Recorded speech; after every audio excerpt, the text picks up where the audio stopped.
Hello guys, welcome back to our channel. మన కంట్రీలో ఉన్న అన్ని స్టేట్స్ తోటి కంపేర్ చేస్తే ఓన్లీ మన ఏపీ తెలంగాణ మాత్రమే సినిమా, క్రికెట్, పాలిటిక్స్ ఈ మూడిట్లో ఎక్కువ ఇన్వాల్వ్ అయిపోయి వాటి మీద ఫ్యాన్ వార్స్ చేసి ఎంతగా నష్టపోతున్నారో ఏంటో తెలుసా? ఈ రీసెంట్ టైంలో వచ్చిన వార్ 2 కూలీ సినిమాలు వాళ్ళ సొంత స్టేట్స్ లో, అంటే కూలీ సినిమా తమిళనాడులో, వార్ 2 సినిమా నార్త్ బెల్ట్ లో రిలీజ్ అయిన ఈ సినిమాలు అక్కడ ఉన్న వాళ్ళ టికెట్ రేట్ల కంటే మన టికెట్ రేట్లు 30% కంటే ఎక్కువ ఉన్నాయి. సో ఇదంతా దేనివల్ల? మన తెలుగు ప్రజలు ఈ సినిమాల మీద చూపిస్తున్న ఆ ప్రేమ వల్ల, ఆ పిచ్చి వల్ల. దాని ప్రేమనేమో ఒక ఫూలిష్నెస్ అనుకోవచ్చు. దానివల్ల మనకే లాస్ అవుతుంది. ఇది మనం ఏ సినిమా గురించి టికెట్ల రేట్లు పెంచినప్పుడు మాట్లాడినా, మా హీరో సినిమా అప్పుడు మాట్లాడుతున్నారు, వేరే సినిమాలకు పెంచినప్పుడు మాట్లాడట్లేదు అని ఎవరైనా ఈ విషయం గురించి చెప్పినా వాళ్ళ మీద కామెంట్లోకి వెళ్ళి దాడి చేస్తున్నారు. మన తెలుగు స్టేట్స్లో రీసెంట్గా ఒక వరస్ట్ ట్రెండ్ నడుస్తుంది.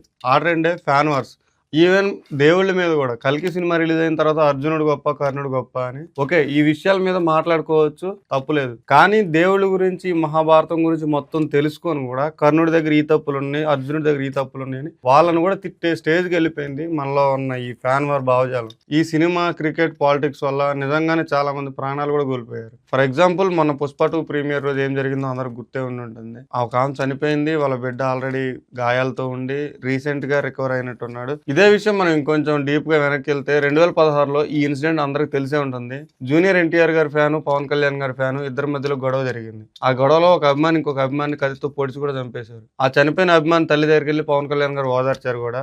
దీంట్లో నాకు వచ్చిన ఏంటంటే, ఒక సినిమా కోసం, ఒక లీడర్ కోసం, ఒక ప్లేయర్ కోసం నిజంగా మన ప్రాణాలు ఇవ్వాలా? ఇదే విషయం ఈరోజు మనం ఓపెన్గా మాట్లాడుకుందాం. కొత్తగా ఛానల్లోకి వచ్చిన వాళ్ళు ఎవరైనా ఉంటే వీడియో స్టార్ట్ చేసేలోపు సబ్స్క్రైబ్ చేయండి. నా వీడియోస్ నోటిఫికేషన్ ద్వారా మీకు రావాలంటే బెల్ ఐకాన్ ఆన్లో ఉంచుకోండి. Back to video. అసలు ఎందుకని ఈ రేంజ్లో మన వాళ్ళకి ఈ అభిమానం పెరుగుతుంది? దీన్ని అభిమానం కాదు, బానిసత్వం అనొచ్చేమో. Reasons behind fanism. మన తెలుగు కల్చర్లో సినిమా ప్లస్ పాలిటిక్స్ ఈ రెండు మిక్సింగ్ అనేది చాలా పాతదే. ఎర్లీ 70s 80s ఈ టైంలో నుంచే మన ఎన్టీఆర్ గారు అంత పవర్లో ఉన్న కాంగ్రెస్ పార్టీ నుంచి కూడా తెలుగు ఆత్మగౌరవం అని చెప్పేసి మన టీడీపీ పార్టీని ఫామ్ చేశారు. ఆయన తర్వాత వచ్చిన చిరంజీవి గారు కూడా ఒక సీఎం అయ్యే రేంజ్ లో కూడా పార్టీని బిల్డ్ చేశారు, ప్రజారాజ్యం పార్టీని. సో కొన్ని వేరే విషయాల వల్ల ఆయన పార్టీ అయితే డ్రాప్ చేయడం జరిగింది. ఆ తర్వాత మన పవన్ కళ్యాణ్ గారు కూడా అక్కడ నుంచి రాజకీయాల్లోకి వచ్చారు. ఆయన రావడం, కొంచెం కష్టపడటం, కొన్ని ట్రబుల్స్ ఫేస్ చేయడం, బట్ ఈ రోజు ఆయన ఒక డిప్యూటీ సీఎం కూడా అయ్యారు. సో ఇలాగా మన సినిమాల్లో చేసిన వాళ్ళు ఇక్కడ మన పాలిటిక్స్ లోకి అయితే కనబడుతున్నారు. సో ఇలాంటి ఇన్సిడెంట్స్ జరగడం వల్ల మన తెలుగు ఆడియన్స్ లో ఏం జరుగుతుందంటే, మా హీరో ఖచ్చితంగా పాలిటిక్స్ లోకి వెళ్తాడు, మా హీరో ఖచ్చితంగా పొలిటికల్ లో లీడర్ అవుతాడు, మా హీరో ఆల్రెడీ స్టేట్ ని రూల్ చేసే అంత కెపాసిటీ ఉన్నాడు. అలా హీరో మీద అభిమానం కూడా ఇటు పొలిటికల్ సైడ్ కు డైవర్ట్ అయిపోయి పొలిటికల్ లో కూడా వీళ్ళు ఇంకా అక్కడ కూడా చాలా తప్పుడు పనులు చేసే ప్రయత్నాలు చేస్తున్నారు. అసలు వీటన్నిటికీ రీజన్స్ ఏంటని ఒకసారి మనం చూస్తే, మెయిన్ నిరుద్యోగం, అన్ఎంప్లాయ్మెంట్, టెన్షన్, ఫ్యూచర్ మీద క్లారిటీ లేకపోవడం, వీటన్నిటికీ ఒక అవుట్లెట్గా ఈ ఫ్యానిజం చేస్తున్నారనమాట. సో ఇప్పుడు ఏముంది, వీడికి ఆల్రెడీ జాబ్ లేదు, ఫ్యామిలీని ఎట్లా పోసేయాలని ఒక టెన్షన్ ఉంది. యాక్చువల్లీ ఈ టెన్షన్ ఉన్న వాళ్ళు నేను కొత్త జాబ్ ఎత్తుకోవాలని ట్రై చేస్తారు. కానీ ఈ ఒక రకమైన ఇట్లా ఫ్యాన్ వర్క్ చేసే టీం ఏంటంటే, వాళ్ళు ఎటైతే వెళ్ళాల్సిన దారి ఉందో అటు వెళ్ళట్లేదు. ప్రశాంతంగా సోషల్ మీడియాకి వస్తున్నారు, రోజులో ఒక 4-5 గంటలు వా హీరోని తిడుతున్నారు, ఈ హీరోని తిడుతున్నారు, ఆ లీడర్ని ఈ లీడర్ని తిడుతున్నారు. ఇంకొక ఎస్పెషల్గా చెప్పాలంటే క్రికెట్, దీని గురించి మనం తర్వాత మాట్లాడదాం. సో ఇట్లా ఎవరైతే వాళ్ళ హీరోకి కాంపిటీషన్ ఉన్నారో వాళ్ళని టార్గెట్ చేసుకుంటూ టైం అంతా ఇక్కడే వేస్ట్ చేస్తున్నారు. నా హీరో టాపు, నా లీడర్ పవర్ఫుల్, నా ప్లేయర్ బెస్ట్, ఇవి అప్రూవ్ చేయాలనుకునే కోరికలు. కానీ నిజం ఏంటంటే, మనం రాత్రి అంతా ట్విట్టర్లో ఫైట్ చేస్తే మన హీరో రెమ్యూనరేషన్ ఏమైనా పెరుగుతుందా? మనం జైలుకి వెళ్తే మన లీడర్ ఏమైనా సీఎం అవుతాడా? లేదు. మనం చదివే టైం అంతా పక్కన పెట్టి ఎగ్జామ్కి వెళ్ళి ఫెయిల్ అయితే మన ఫేవరెట్ ప్లేయర్ ఏమైనా సెంచరీ కొడతాడా? లేదు. సో ఇలా మన వల్ల వాళ్ళకి ఏ యూజ్ లేనప్పుడు, అట్లీస్ట్ ఈవెన్ మన మొహం కూడా వాళ్ళకి తెలియదు, మనం ఇలాంటి ఒక మనిషి ఉండడం అని కూడా వాళ్ళకి తెలియనప్పుడు వాళ్ళ కోసం మనం మన వాళ్ళ కంటే ఎక్కువ వాళ్ళని ఎందుకు అంతగానో అడ్మైర్ చేస్తాను? మూవీ ఇండస్ట్రీ వాళ్ళు, పొలిటికల్ లీడర్స్, క్రికెట్ స్పాన్సర్లు, వీళ్ళు నిజంగా మన తెలుగు ప్రజలను ఎలా వాడుకుంటున్నారు తెలుసా? First cinema industry. ఏదైనా ఒక పెద్ద సినిమా రిలీజ్ అయిందంటే చాలు, కట్అవుట్స్, పాలాభిషేకాలు, అన్నదానాలు, ర్యాలీలు, బైక్ ర్యాలీలు, సినిమాకి కావాల్సినంత ఫ్రీ పబ్లిసిటీ వస్తుంది. హీరోకి మాత్రం కోట్లు వస్తాయి, ప్రొడ్యూసర్లకి లెక్కలేనంత కలెక్షన్లు వస్తాయి. కానీ ఫ్యాన్స్ మిగిలేదేంటి? పోలీసులో కేసులు, ఆ హీరో ఫ్యాన్స్ వచ్చి ఈ హీరో ఫ్యాన్స్ని కొట్టడం, ఈ హీరో ఫ్యాన్స్ వెళ్ళి ఆ హీరో ఫ్యాన్స్ని కొట్టడం. దీనివల్ల లాస్ట్కి మిగిలేది చదువుల్లో బ్యాక్లాగ్స్. నెక్స్ట్ పొలిటికల్ లీడర్స్ చూద్దాం. ఈ పొలిటికల్ లీడర్స్ గేమ్ అనేది మన భారతదేశంలో ఉన్న పెద్ద మైండ్ గేమ్లో మెయిన్ ఈ పొలిటికల్ లీడర్స్ గేమ్ అనమాట. ఇది చాలా మంది యూత్ అసలు తెలుసుకోలేకపోతున్నారు, దీనివల్ల లైఫ్స్ కూడా ఫాయిల్ చేసుకుంటున్నారు. ఈ లీడర్లో మన యూత్ని ఎట్లా చేస్తున్నారంటే, ఇది మన ఏపీలోనే కాదు, ఆల్ ఓవర్ ఇండియాలో కూడా ఇది ఒకటే ప్యాటర్న్ నడుస్తుంది. ఫస్ట్ కులం చూపిస్తున్నారు, అది మిస్ అయితే మతం చూపిస్తున్నారు, అది మిస్ అయితే ప్రాంతం చూపిస్తున్నారు, అది మిస్ అయితే హీరో ఫ్యాన్ బేస్తో బట్టి కూడా వీళ్ళని డివైడ్ చేసి వర్గాలు చేసి ఆ వర్గాలతో యూత్ని వాడుకునే ప్రయత్నం చేస్తున్నారు. దానికి ఫలితంగా మన యూత్ ఇవన్నీ తెలుసుకోలేక ఆ లీడర్కి ఏమో పవర్ ఇస్తున్నారు, మనోళ్ళు ఏమో జైలుకి పోతున్నారు. క్రికెట్ అంటే మన ఇండియాలో ఆట కాదు, అదో మతం. ఇది ఇప్పుడు కాదు, బ్లాక్ అండ్ వైట్ కాలం నుంచి కూడా మన ఇండియాలో ఇదే ఆచారం నడుస్తుంది. కానీ అది ఐపీఎల్ రాకముందు ఎలా ఉండేది, ఈ ఐపీఎల్ వచ్చిన తర్వాత ఎలా ఉండేది? ఒకప్పుడున్న అభిమానులు ఎంతో నీట్‌గా వాళ్ళ అభిప్రాయాన్ని, వాళ్ళ అభిమానాన్ని చూపించుకునేవాళ్ళు. కానీ ఇప్పుడున్న ఫ్యాన్స్ ఎట్లున్నారు తెలుసా? ఒక వరల్డ్ కప్ తెప్పించిన కెప్టెన్ అయినా సరే, వీడొక వేస్ట్ ఫెలో, వీడు దేనికి పనికిరానోడు, ఇట్లా స్వార్థపరుడని ఒక ప్రాపగండా క్రియేట్ చేసేంత ఫూలిష్‌నెస్‌లో అతి తెలివితోటి బిహేవ్ చేస్తున్నారు ఇప్పుడున్న యూత్.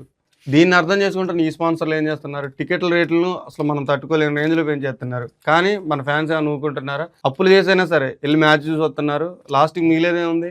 ఆ స్పాన్సర్లకు ఎలాగో లక్షల్లో కోట్లలో డబ్బులు అయితే వస్తాయి, ప్లేయర్లకి కోట్ల జీతాలు వస్తాయి. కానీ ఫ్యాన్స్కి మిగిలేదేంటి? కేవలం ఆ ఖాళీ పర్సు తప్ప, ఇంటికాడ చేసిన అప్పులు తప్ప. ఈ అడిక్షన్ మన ఫ్యూచర్ని ఎలా పాడు చేస్తుంది? రోజు 4-5 గంటలు సోషల్ మీడియాలో ఫ్యాన్ వర్క్ చేయడం వల్ల మన టైం వేస్ట్, చదువు మీద దృష్టి ఉండట్లేదు, జాబ్ మీద ప్రిపరేషన్ ఉండట్లేదు. వీటన్నిటిని దాటుకొని మన హీరోని ఏదైనా మాట అంటే మనకు వచ్చే అగ్రెషన్ వల్ల, ఆ అగ్రెషన్ ఆ రియాలిటీలో పర్సన్ లేకపోవడం వల్ల, వాళ్ళని వదిలేసి మన ఓన్ ఫ్యామిలీ మీద కానీ, మన ఫ్రెండ్స్ మీద కానీ ఇలా వాళ్ళ మీద చూపించడం వల్ల రిలేషన్షిప్స్ కూడా పాడైపోతున్నాయి. ఇంకా కొంతమంది ఓవర్సీస్ వెళ్ళాలనుకునే వాళ్ళకు కూడా ఈ ఫ్యాన్ వర్స్ వల్ల, క్రిమినల్ రికార్డ్స్ వల్ల వాళ్ళు కనీసం ఫారెన్ వెళ్ళడానికి కూడా వాళ్ళకి ఛాన్సులు లేకుండా పోతున్నాయి. ఒక హీరోకి అట్లీస్ట్ మినిమం టు మినిమం 50 కోట్లు రెమ్యూనరేషన్ అయితే పక్కా. ఒక లీడర్కి కనీసం 5 ఏళ్ళు కుర్చీ పక్కా. ఒక ఏ గ్రేడ్ ప్లేయర్కి కోట్ల కాంట్రాక్ట్ పక్కా. కానీ మన యువత భవిష్యత్తే పక్కా నాశనం. అసలు ఈ ఫ్యానిజం ఎక్కడి వరకు ఉంటే ఓకే, ఎక్కడి వరకు ఉంటే నాట్ ఓకే. హీరోల సినిమాలు చూడటం, ఆనందించడం ఇది ఓకే. ఒక లీడర్కి ఓటేయటం అది ఓకే. ఒక టీంకి సపోర్ట్ చేయటం అది కూడా ఓకే. కానీ అది ఎంజాయ్మెంట్ వరకు ఉండాలి, సెలబ్రేషన్ వరకు ఉండాలి. ఒక సినిమా రిలీజ్ అవుతుందంటే మన ఫేవరెట్ హీరో సినిమా వెళ్ళాలి, వెళ్ళి పాలాభిషేకం చేయాలి, అన్నదానం చేయాలి, ఇవన్నీ ఏం తప్పు కాదు. రీసెంట్గా వచ్చిన కూలీ సినిమా, వార్ 2 సినిమా మ్యాక్సిమం అందరూ చూశారనుకుంటున్నా. ఈ 2 సినిమాలు కలెక్షన్ల పరంగా అయితే బాగానే నడుస్తున్నాయి. కానీ ఇంత నెగిటివిటీ ఎందుకు తీసుకొచ్చిందో చెప్పగలరా?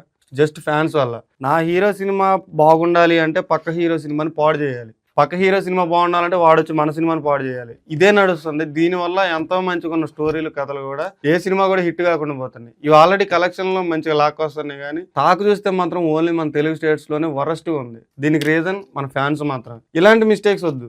ఇలాంటి పరిస్థితులను దాటితేనే మనకు మనమే గొడవలు పెట్టుకొని కొట్టుకోవటం, మన మీద ఒకళ్ళ మీద ఒకళ్ళు హేట్రేట్ పెరగటం, టైం వేస్ట్, లైఫ్ డిస్ట్రాయ్. నా హీరో కోసం నేను జైలుకి వెళ్ళాలా? నా లీడర్ కోసం నేను చచ్చిపోవాలా? నా క్రికెటర్ కోసం నేను నా స్టడీ పక్కన పెట్టి నా కెరీర్ని ఫెయిల్ చేసుకోవాలా? ఇలాంటి క్వశ్చన్స్ ఒకసారి మన మనసులో అనుకున్నాం. ఫ్రెండ్స్, ఈ వీడియోలో నా ఉద్దేశం తిట్టడం కాదు. మనందరికీ సినిమాలు, క్రికెట్, పాలిటిక్స్ అంటే ప్యాషన్ ఉంది, లవ్ ఉంది, అదొక వ్యసనం అయిపోయింది. అది నేను ఒప్పుకుంటా. నాకు ఒక పర్సనల్గా నాకు ఒక అభిమానం ఉంది, నాకు ఫేవరెట్ హీరో ఉన్నాడు, ఫేవరెట్ క్రికెటర్ ఉన్నాడు. కానీ ఆ ప్యాషన్ వల్ల మన కెరీర్, మన లైఫ్ పోతే అది వాళ్ళకి కాదబ్బా నష్టం, మనకి, మన కుటుంబాలకి, మన భవిష్యత్తే నాశనం అయిపోయేది. సినిమాని ఎంజాయ్ చేద్దాం, క్రికెట్ సెలబ్రేట్ చేద్దాం, రాజకీయాల మీద అవగాహనగా ఉందాం. ఎందుకంటే ఒక మంచి లీడరే ఒక మంచి సొసైటీని కూడా క్రియేట్ చేయగలడు. కానీ ఫ్యాన్ వార్స్ మాత్రం వీటి వల్ల కరెక్ట్ కాదు. ఒకసారి ఈ విషయం గుర్తుంచుకుందాం. ఒక సినిమా హిట్ అవ్వడం వల్ల మన లైఫ్ ఏం మారదు. ఒక లీడర్ గెలవడం వల్ల మనకు జాబులు కూడా రావు. ఒక క్రికెటర్ సెంచరీ కొట్టడం వల్ల మనకు లక్షలు శాలరీ వచ్చి జాబులు ఏమైనా వస్తున్నాయా? లేదుగా. అందుకనే ఈ ఫూలిష్ ఫ్యాన్ వార్స్ మానేసి నిజమైన సక్సెస్ కోసం ఫోకస్ చేద్దాం. ఇదే నిజమైన మన తెలుగు యూత్ లో ఉన్న పవర్. అదొక్కసారి ఇండియా మొత్తం ప్రూవ్ చేద్దాం. నా వీడియో చివరి వరకు చూసిన ప్రతి ఒక్కరికి చాలా థ్యాంక్ యూ. ఈ వీడియో మీకు నచ్చితే లైక్, షేర్, సబ్స్క్రైబ్ చేయండి. మీ ఫ్రెండ్స్ అండ్ ఫ్యామిలీతో షేర్ చేసుకోండి. ఈ వీడియోకి ఎన్ని లైక్స్ ఇస్తారు? నేనైతే ఒక 1K అనుకుంటున్నా. ఎందుకంటే నాకు మీ వైపు నుంచి ఇలాంటి మంచి వీడియోలు ఇంకా చేయడానికి నాకు కొంచెం మోటివేషన్ కావాలి. వీడియోస్ పెడుతున్నా, వ్యూస్ అయితే తక్కువ ఉంటున్నాయి. కొంచెం చూసిన వాళ్ళు వీడియో నచ్చితే మీ ఫ్రెండ్స్కి షేర్ చేయడానికి ట్రై చేయండి. అలాగే ఈ వీడియో చివరిదాకా చూస్తూ వచ్చిన ప్రతి ఒక్కరికి లవ్ యూ ఎప్పటికీ.